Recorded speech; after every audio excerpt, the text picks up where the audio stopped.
President Trump has indicated that he's sending National Guard troops to Chicago. At the same time, a federal judge said when he did that in Los Angeles, he violated the law. Let's hear more from ABC Chief White House Correspondent Mary Bruce. The president setting his sights on Chicago. If the governor of Illinois would call me up, I would love to do it. After sending 2,000 National Guard troops to patrol the streets of Washington, D.C. We're going to do it anyway. We have the right to do it because I have an obligation to protect this country. But Illinois Governor J.D. Pritzker. I find this extraordinarily strange, as Chicago does not want troops on our streets. Pritzker saying Trump just wants power. Well, I'm not sure I disagree with that, right? So he said he had an obligation, and in his press conference yesterday, he said it's not a political thing. It sure looks like a political thing, but it's one thing for him to be able to call up troops in Washington, D.C., right, which is not a state. It's controlled by the federal government. But to send him in for into a different state, especially into Democratic-controlled cities, wow. Yeah, and here's more on how Governor J.B. Pritzker of Illinois responded, saying he will not ask for troops. Sifting fact from fiction has been increasingly difficult because Donald Trump's administration is not working in coordination with the city of Chicago.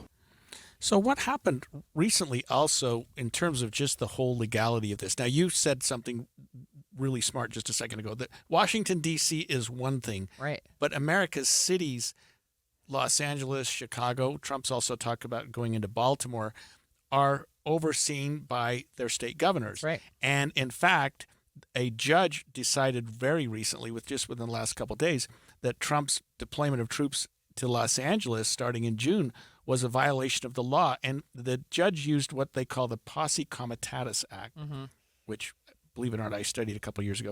1878 bars the military from enforcing domestic laws without explicit permission from Congress. So despite that, the judge said the Pentagon systematically used armed soldiers to perform police functions.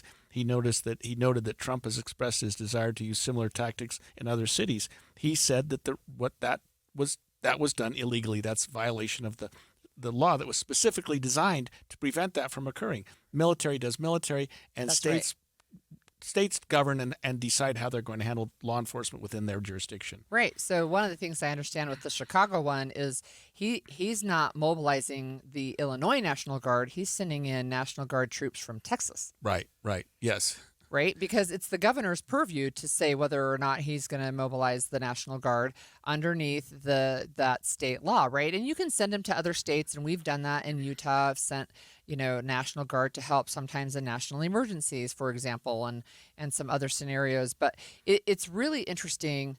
It's a really interesting time to be alive when you have a sitting U.S. president who is saying, I'm going to take over the management of XYZ city, right? I mean, the Republican Party talks less and less about local control, and I think there might be a reason for that. Yeah, and it's interesting also, we've had a lot of concern lately about federal district court judges from a state making an what do they call it? A national ruling, universal injunction. Right. Yeah, universal injunction. Universal injunction.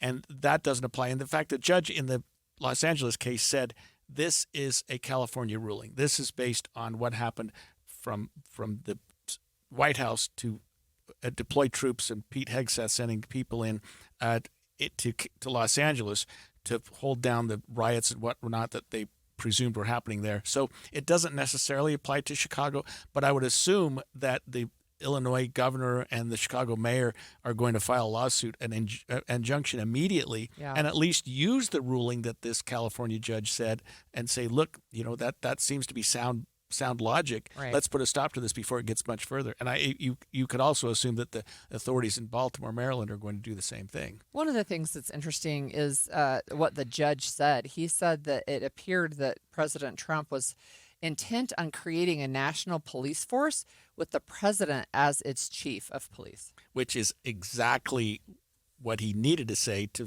show why it violated the law. This is the Posse Comitatus Act of 1878. I mean, who would have guessed that we'd be dealing with that in 2025? But But it really was, Holly, designed so that the feds would stay out of state and local law enforcement issues. There's no reason to do that. And there are times when there's an emergency and Congress can step in and say, look, things have gotten so bad in this jurisdiction that we need to send troops in. But the National Guard is assigned by state. Even though you think of it as a national entity, it's assigned by state. So if let's say the governor, Gavin Newsom, felt like he needed the support of the National Guard, he could have called up the California National Guard to help out. Right. But Trump overrode that and said, we're sending National Guard in, but we're also sending United States military in. Right. And the law was clearly designed to prevent that from occurring. We don't want military, like you see in some countries, coming in and enforcing your laws. Right. That's exactly right. And, one of the things, we have several texters. We've got people asking questions. Not even asking questions. One is saying, make sure you send the National Guard into red states where we do have crime also. One says there were 50 people shot in Chicago this weekend. Maybe they need the National Guard.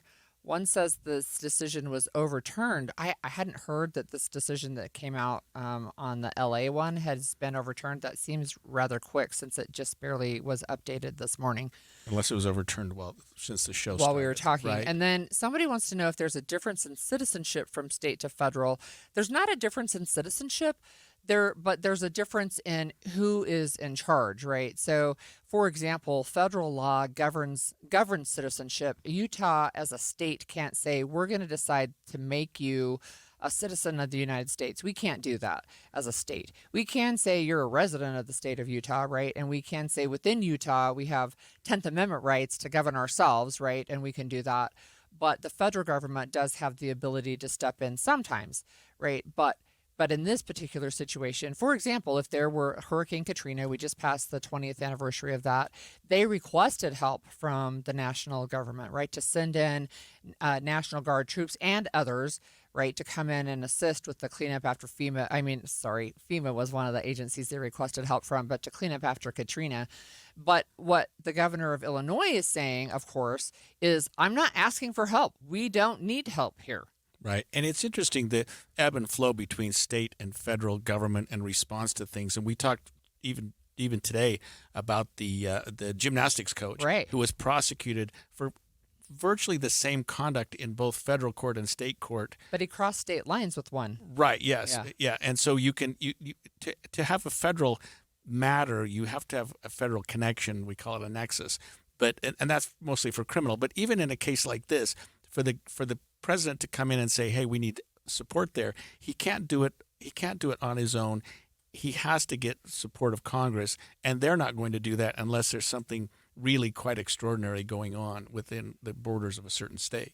Yeah, it's interesting, and it does, even though President Trump says it's not political, it does appear to be political because there are red states with a higher per capita murder rate, for example, than California, even than in San Francisco, right? So sometimes there are things that do appear to be political. And it appeared that at least some of the cities that he's been going into and threatening to go into, Los Angeles, Chicago, Baltimore, D.C., all have better violent crime numbers than they did a year ago. Yeah. So it would seem that the time to do it isn't now if, in fact, their numbers are getting better. And I guess people can create numbers to make it appear whatever you want it to look like.